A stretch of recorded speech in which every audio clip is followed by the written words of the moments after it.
Hello and welcome to the Flipping and Wholesaling Houses in New York show. I am Michael Pinter, where I teach you how to start flipping or wholesaling houses in New York, or if you're already doing it, how to grow your business. So I got a very general question. I thought about not answering it, but I've decided I'm answering all questions. At some point, I will get to every common question that comes to me, even if I think it's not a great question, because if you're asking it, I'm going to answer it. So this is a general question, like how do you analyze a good deal to buy a house in New York?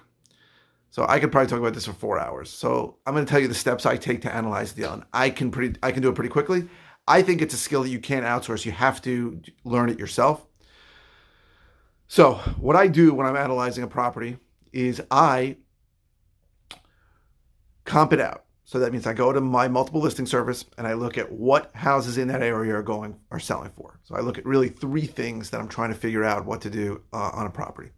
I'm looking at what the ARV is. So I look at fully renovated houses in the area, what they're selling for, to give me an ARV, an after repaired value. I look on those houses to see what if it was a flip house, what the flipper paid for it, to get an idea of what they bought it for. That could be a year ago, but it still gives me an idea of what they'll pay for it. I look at houses now that are selling to investors. So REO, which means our real estate owned or bank owned properties, or short sales, those are almost always getting sold to investors. What are they paying for properties right now? Or if I see any comps that sold recently that were like in horrible condition and as is, maybe that aren't REOs or short sales. So I look, first of all, what's the ARV? Then I look at what people are paying for it right now. And that gives me an idea of what I can pay for it, right? So the basic numbers, very raw guidelines are, I'm looking at ARV, I'm looking at to buy it around 70% of the ARV minus repairs. So if it's a $500,000 area, I'm looking to pay $350 minus repairs on the subject property. So now, obviously, I have to get in and or at least get an idea of how much repairs are on the subject property. I'll then try and wholesale it at 80% of ARV minus repairs. Now, it never works out exactly to the dollar, ever. That's the basics of it. That's the basics of the wholesaling process. Now, another thing I'm looking for is if the house is in decent enough condition to sell to a retail buyer as is, which happens a lot, then I'll look at what crappy houses are selling for right now, because I might be able to wholesale the property. And sometimes that'll give me, first of all, what's wholesale? Wholesaling means I'll buy it, I'll close on it, and then I'll sell it. We're doing very little work or sometimes no work. So sometimes I can pay more if I'm going to use that strategy. So if there are junky old, I'm talking about houses that are livable, but old kitchens, old bathrooms, really old, not in good shape. And I'll see what retail buyers are paying for that, right? I don't want to see what cash buyers are paying for that because they're probably going to go fix it up. But what retail buyers, if somebody's buying that and moving into, sometimes I can pay more that way. So there's really three ways to look at it. I look at what the ARV is, what are fully renovated properties, the after repaired value, what are investors paying for right now, and then what are retail buyers paying for properties that aren't so great. Now, the last one, the wholesale, only works if the property is livable. So if it's vacant or if it's a bank-owned property that already has been winterized, if it's a mess and can't be financed, I don't even look at it that way. But very often, sellers will sell you properties that they think is like a knockdown, but it's really not, and it's better. You don't have to knock it down. You can actually sell it as is. That happens, and there's just some kind of problem that we can solve with them, that we can help them with, where that makes it worthwhile for them to sell it to us at a discount. That's the basics of it. The basics. I mean, it's every situation is different, right? Is there a huge lot that I can subdivide? Is it in some location where it makes it different? A terrible location, a great location. These things all factor in. But if that's the way I analyze, and I can do it quickly, because I've done it a billion times. And I know that there are people out there on the internet saying, oh, you can have a VA run your comps for you. I would never do that unless I was in such a homogenous area. So I know there are areas in this country where everything's the same, right? Where you basically, Zillow is right all the time, and you can look at these values and you can say, if I buy anything under $70,000, it's worth it. That's not how it works in my area in New York. There's a huge range of inventory, huge range of prices. I bought properties for $100,000 and I bought properties for $500,000. And the inventory here, we have properties that were built in the 1800s.